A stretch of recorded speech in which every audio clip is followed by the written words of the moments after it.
On the global stage, Idaho Senator Jim Risch met with Ukrainian President Zelenskyy in Ukraine.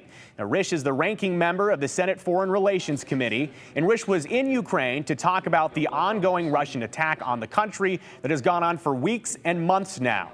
A short time ago, a few moments ago, I actually just spoke with Senator Risch about the trip and the state of things in Ukraine. He's still in Europe right now. I spoke to him while he was in Brussels. He says as the war rages on, the people of Ukraine are still energized to fight Russia. An aggressor that we've seen is not backing off their attacks. Risch described his sit-down with Zelenskyy and the meaningful conversation that they shared.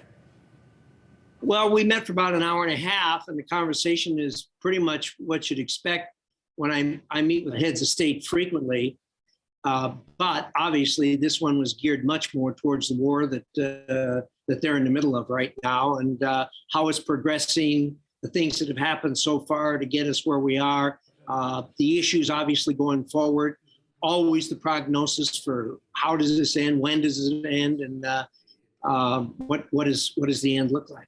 We watched as President Zelenskyy was an international sign of hope for many weeks and months. I'm curious, with news like today where there's a rocket attack on a mall with 1,000 people inside, what is the morale like right now? What is the energy like after weeks and months of this conflict?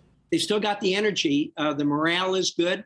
When I was there, we were between the two rocket attacks. The first one happened just a few hours before we got there.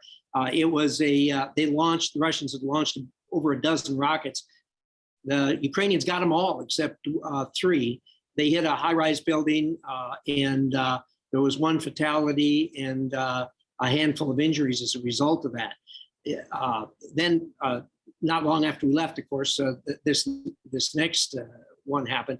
They haven't been hit in Kyiv for some time. If you go down the streets in the main part of Kyiv, you don't see any damage or anything like that. And on Sunday, you wouldn't even know there was a war going on. People were pushing their children, and people were biking. There were cars all over the road. There was an amusement park that was open. People were there. The other parks were heavily populated.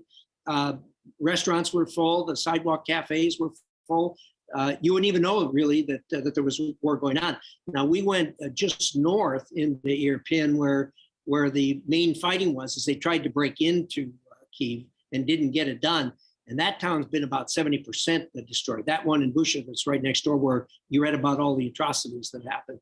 That's a whole different ballgame up there. And the airport, the defenders who actually defended that airport on the first wave on February 24th walked us through and walked us across the battlefield, showing us how they defended the airport.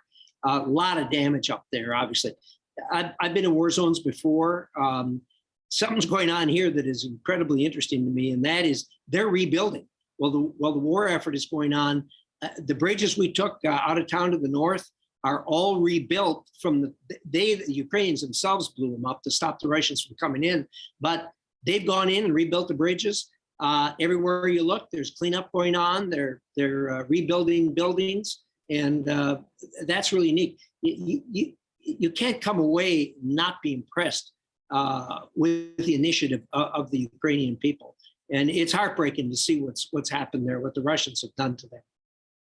Really interesting perspective there from Senator Risch on the ground in Ukraine. Again, he has now moved on to Brussels, but we are going to hear more from our interview with Senator Risch tonight on the KTVB News at 10. You can also read all about his trip and see pictures and videos from it right now at ktvb.com.